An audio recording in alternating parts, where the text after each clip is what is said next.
السلام عليكم ورحمة الله وبركاته. ازيكم حبايبي، عاملين ايه؟ النهاردة ان شاء الله هنعمل مع بعض الكشري المصري. طبعا أكلة محببة لنا كلنا وكلنا بنحبها وبنعملها كده يعني زي الفاكهة كل فين وفين. الكشري طبعا مكوناته بسيطة وسهلة طبعا وكلنا عارفينها، بس كل واحدة كده يعني بتعملها بتركة مختلفة عن التانية. والكشري دي طريقتين هنقولهم دلوقتي واحنا بنتكلم مع بعض.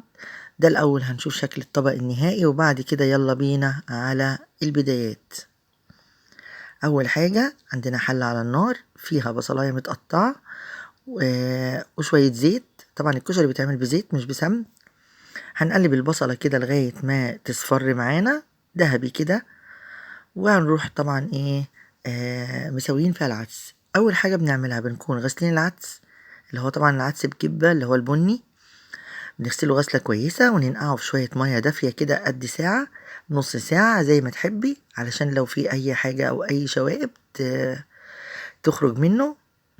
البصلة طبعا هنحمرها كده بسيط لحد ما تبقى دهبي، عشان بس البصلة تدبل وتستوي بسرعة، وفي نفس الوقت تدي العدس طعم حلو من تحميرة البصل. طبعا الكشري زي ما قلنا في ناس بتعمله العدس دوت اللي هو زي المجدرة كده اللي بيعملوها في ليبيا وفي الصعيد عندنا. بيحمروا البصلة ويحطوا عليها العدس يستوي، واما العدس بيبقى نص سوا بيحطوا فيها الرز. ودي طريقة انا بعملها، وطبعا والرز بيبقى طعمه جميل عشان بيبقى شارب من مية العدس. لكن انا النهاردة هعمل الطريقة اللي هي بتتعمل في المحلات، اللي هو الرز العادي بالشعرية والعدس لوحده والمكرونة لوحدها. لكن انا يعني كنت دايما بعمل اللي هو العدس مع الرز مع بعض، زي ما بنعمل كده الكشري الاصفر، العدس الاصفر والرز. برضو بعمل ابو جبة والرز. دلوقتي انا البصلة بقت ذهبي فطشيتها بشوية مية، وهحط معاها العدس. دول شوية كمون، لازم طبعا في كل البقوليات الكمون. شوية المية دول انا هسوي فيهم العدس بجبة. شايفين زي ما بنعمل الفريك مثلا اللي هنحشي بيه الحمام، بيتشرب كده بالمية ولغاية ما يفلفل مع نفسه، علشان طبعا هنحطه على وش الكشري.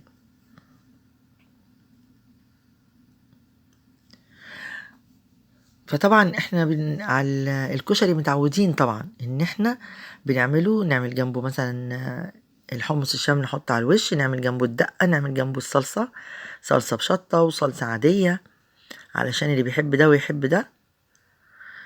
طبعا الأكلة جميلة وسريعة وفي نفس الوقت يعني بتفتح النفس شوية. دلوقتي أنا هعمل بقى الرز بالشعرية على العين التانية عقبال ما المية تغلي. اهي المية غليت بتاعة العدس، وانا موطية على الشعرية بتاعة الرز.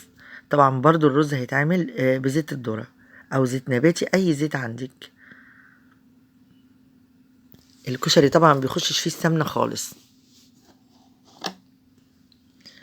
انتي بقى ما تعملي كل حاجة في حلة هتعملي سريع ان شاء الله ويخلص معاكي في ثواني. العدس اهو انا غسلاه ونقعاه، بقول لكم بقى لي ربع ساعة، نص ساعة، ساعة زي ما تحبي، بس يعني ما تزوديش عن كده عشان ما يبوش. حطيته في المية وهسيبه بقى يستوي. بعد ما يغلي كام غلوة ويشرب بالمية بتاعته هوطي عليه واسيبه. انا دلوقتي بحمر الشعرية للرز. طبعا الرز عادي جدا زي ما بنعمله الرز العادي، بس بزيت بدل بالسمنة. هنسيب كده ده على عينه وده على عينه، وتعملي الصلصة على عينه وتسلقي المكرونة على عين. هتبص تلاقي كل الحاجات استوت مع بعضها والكشري لسه سخن، تغرفي كله مع بعض. بس طبعا ببدأ بالحاجات اللي هتاخد سوا اكتر، يعني العدس بعدين الرز بعدين الصلصة بعدين المكرونة في اخر حاجة، لان المكرونة بتاخدش وقت وعشان ما اسيبهاش مسلوقة وتبقى باردة. الشعرية احمرت، غسلت الرز وحطيته عليها.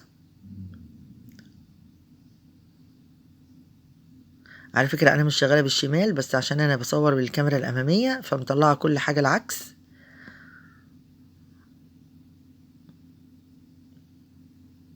الرز طبعا هنحطه نشوحه شوية مع الشعرية، ونحط له الملح بتاعه وذرة فلفل او ذرة كمون علشان يبقى فيه من طعم الكشري. وبس طبعا الكمون يعني الكشري بيحب الكمون برضو في الصلصة. ومع العدس طبعا بيديله ريحة جميلة وطعم حلو. هنشوح تشويحة كده الرز لغاية ما المية بتاعت الرز اللي احنا غسلينه بيها تنشف، وبعدين طبعا هنسويه عادي بقى زي اي رز، هنحط له المية بتاعته والملح وهنسيبه يستوي.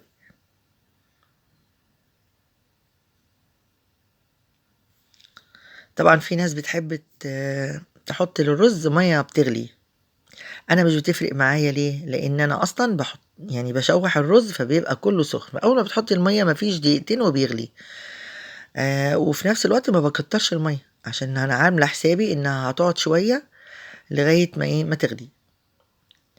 فانتي بتوزنيها، يعني هتحطي مية مغلية هتحطي مية باردة، بتوزنيها في دماغك كده، وبحيث ان الحبة اللي هيقعدوهم تغلوا ما يأثروش على سوى الرز.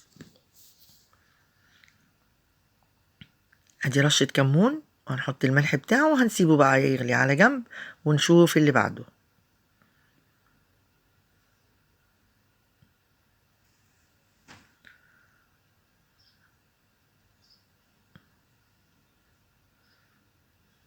طبعا كلنا عارفين الرز، عيار الرز المصري كوباية رز كوباية مية، بس احنا طبعا عشان اتعودنا بنعرفه بشكل الحلة، يعني مجرد ما تقلبيه كده بتعرفي عايز مية تاني ولا لا. خبرة يعني احنا بقى بالسنين الحمد لله. الرز كده خلاص، احنا كمان هنركنه على جنب ونشوف اللي بعده. كل اللي بخلصه بركنه على عين من العيون الصغيرة وابدأ في اللي بعده. ده عندي البصل مقطعاه طبعا شرايح جوليان كده، وعايزاها رفيعة عايزاها متوسطة زي ما تحبي، وحط عليها معلقة دقيق ومعلقة نشا وذرة ملح ومقلباهم دعكاهم مع بعض كلهم، وحطيتهم في الزيت المقدوح. رشة الدقيق ورشة النشا بتخلي البصلة مقرمشة معاكي وما تطراش اما تقعد. يعني انت ممكن تحمريه ويبقى مقرمش وكل حاجة، لكن اول ما تسيبيه شوية طبعا البصلة بتطرى تاني، لكن دول بيحافظوا عليها بيعملوا كفر. طبعا الحلة التانية دي انا نسيت اقول لكم ان انا حطيت فيها الحمص يستوي، كنت نقعاه، حطيت الحمص وحطيت له طبعا شوية الصلصة عشان يستوي اهو. طبعا ده الحمص بياخد سوا كتير، فانا سايباه على جنب لغاية ما اخلص كل حاجة هيكون استوى. وادي العدس شرب المية،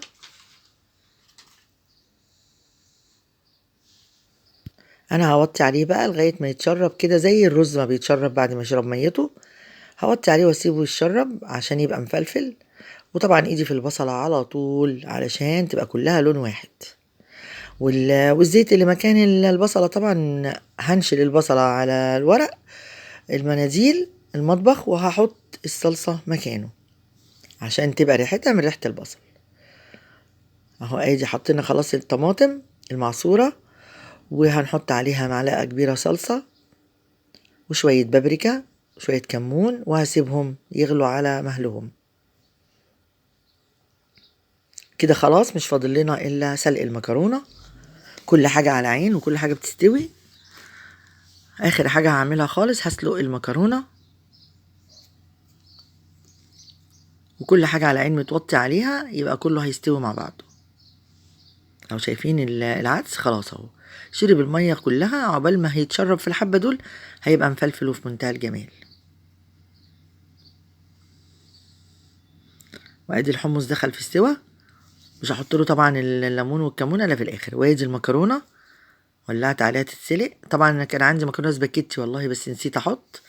انا حاطه نوعين مكرونة، اللي هي الصغيرة المرمرية وواحدة اكبر شوية كده. خلاص خلص وغرفناه.